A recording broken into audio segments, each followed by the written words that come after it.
Special thanks to the K Family Foundation, lead underwriters for Mosaic.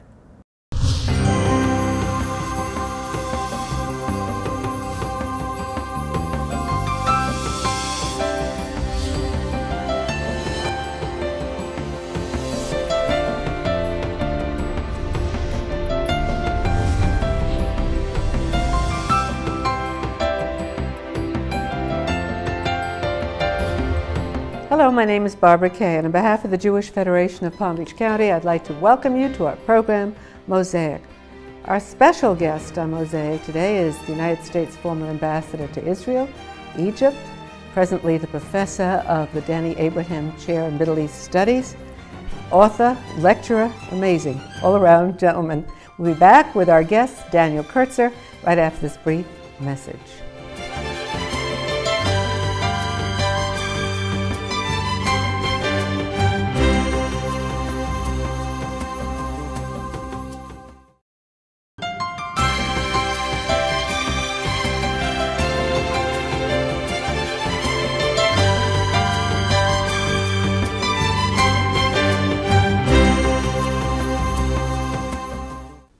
Welcome back to Mosaic, Mr. Ambassador. It's a pleasure to have you here. Thank you, Barbara. It's great to be back. You know, you're here for a special reason.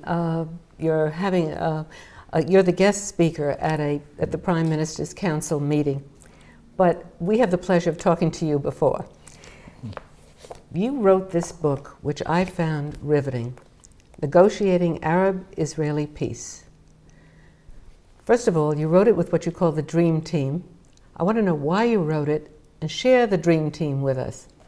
Well, as you know, Barbara, I had spent almost 30 years in the U.S. diplomatic service, and most of that time working on Arab-Israeli issues, Arab-Israeli diplomacy.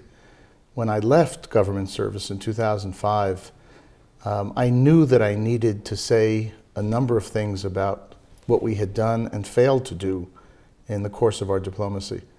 And particularly, I wanted to focus on the period after the Madrid Peace Conference in 1991, because I remember vividly that on our way home from that conference, Secretary of State Baker at that time came to the back of the airplane and said to us in his Texas twang, "Boys, we're going to come back here in a few months and sign peace treaties." We were so optimistic and so full of hope that we had cracked the nut of the Arab-Israeli conflict, that we were going to actually solve it. And you look back now, 19 years later, the region is in horrendous shape. Peace process has failed time and time again. And what prompted me to write this book was to ask the question, why? What was it about not only the issues themselves, but particularly American diplomacy, that contributed to a failure in this context of what we thought would be success? You know, it's startling. Some of the things that you've written about are really unsettling for me, quite frankly, because you have a lot of faith in presidents and administrations, and the mistakes that were made were really simple, ridiculous mistakes. Yeah. But nonetheless, let's just go back a little bit. Share the Dream Team, because you had a very, very unique group of people that helped you put this book together. Yeah, the United States Institute of Peace, which is a government-funded think tank, sponsored this project and asked me to be the chairman or head of the working group. And I worked most closely with Scott Lisenski, who was a good scholar in his own right at the Institute. And we talked and said that we needed 3 of the best scholars in the United States who would be acceptable intellectually and politically to both sides. So we chose Steven Spiegel, a professor of UCLA, Bill Quandt, professor at the University of Virginia, and Shibli Telhami, a professor at the University of Maryland. Yeah. And I have to tell you that we normally, when you write or talk about the Middle East, you get a lot of mail criticizing everything. We've had nothing but quite positive feedback on this team. Really? Yeah, because people understood that we were looking to balance off those with probably a predisposition to look at the Israeli side with those predisposition to look at the Arab side. And the dynamic within our group was really quite extraordinary. You did an extraordinary, using the word extraordinary, amount of research. I mean, you must have done, I think, what was it, 1,000? A little over 100 interviews for this book, yeah. But hours and hours, thousands of hours of yeah. Why, what was it that gave you the opportunity to, how did you get this information? For instance, you write in the book that of all the administrations, only Bush of 41 made any progress or any headway, and had any, savoir-faire, or knew how to be diplomatic, or knew how to move ahead. Why? Well, we look back, and in fact, Bush 41, as we called him, George H.W. Bush, was only the third American administration to achieve progress. Kissinger, of course, had achieved a breakthrough after the '73 war. Jimmy Carter, the breakthrough in the Israeli-Egyptian peace treaty, and then Bush in bringing about the Madrid Peace Conference. And so it was curious to us why, if we had this backdrop of success, more lessons had not been assimilated and more lessons applied in moving forward. And in fact, what we found is that administrations tend to invent diplomacy anew when they come into office.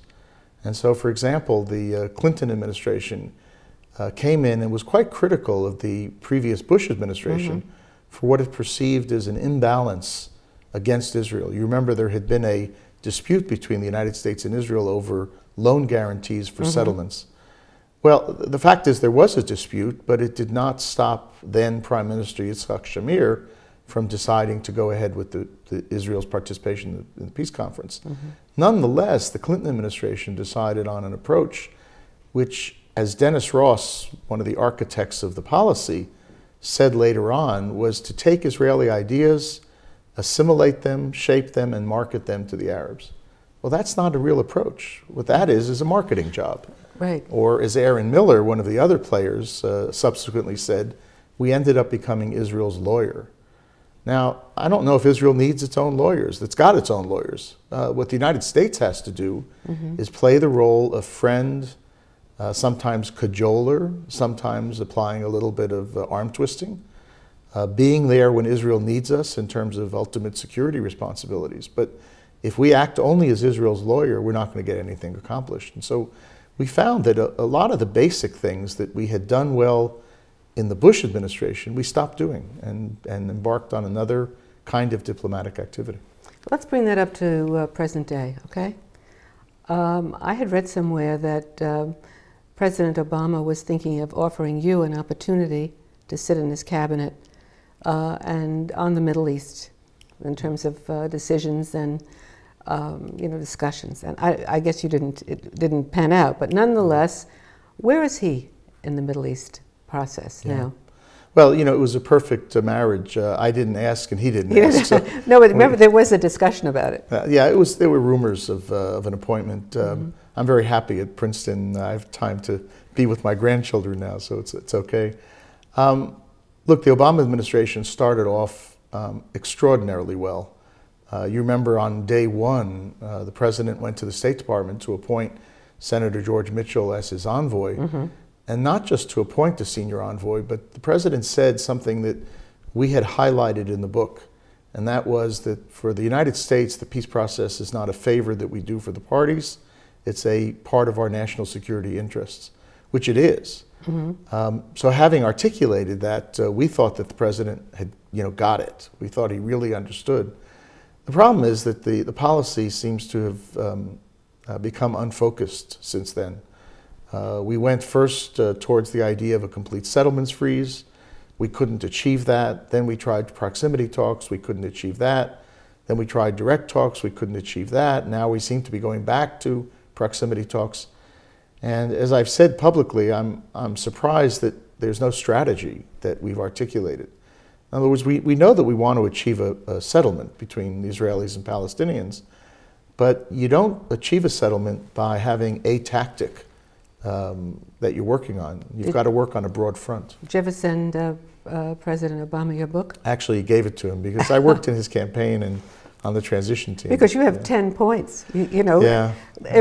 Share for our viewers what the 10 points in terms of a step-by-step process. Yeah, well, it starts with that articulation of the peace process as an American national security interest. Sometimes administrations have a tendency to say that we can't want peace more than the parties, and we disagree with that. Peace for us is important because of our interests in the region. We talk about the need for a strong and diverse team. In other words, a team that not only knows Israeli politics, but also understands the Arab and Muslim world. We talk about the need to rely not only on Washington-based policymakers, but also on our people in the field.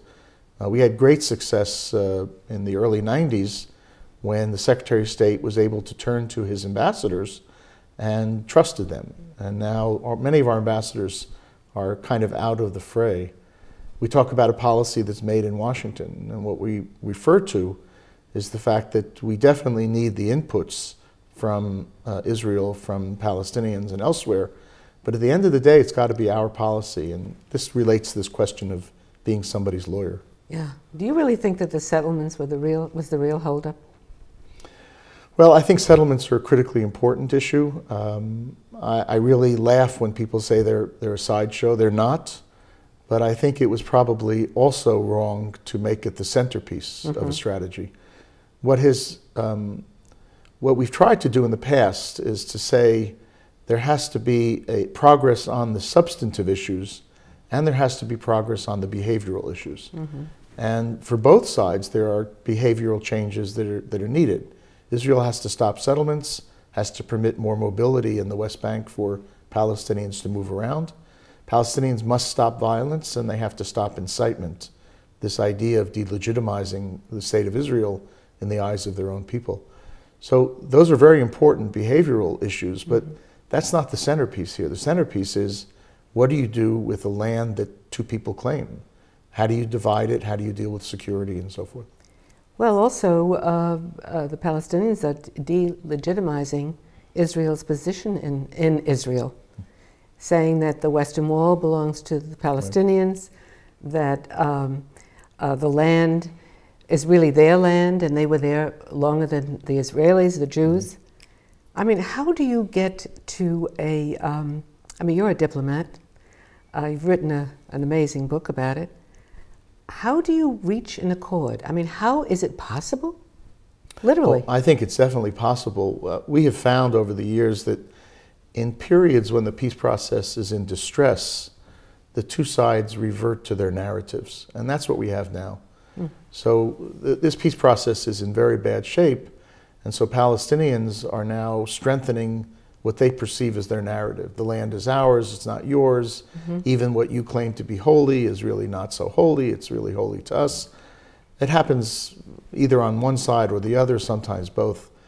Narratives are critically important, but if you have a process that's moving forward, you can fence off the narrative question until later, and then maybe deal with it once you've solved some of the technical issues.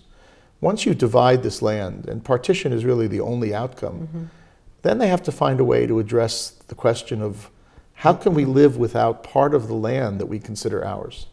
So there's a difference between homeland and state.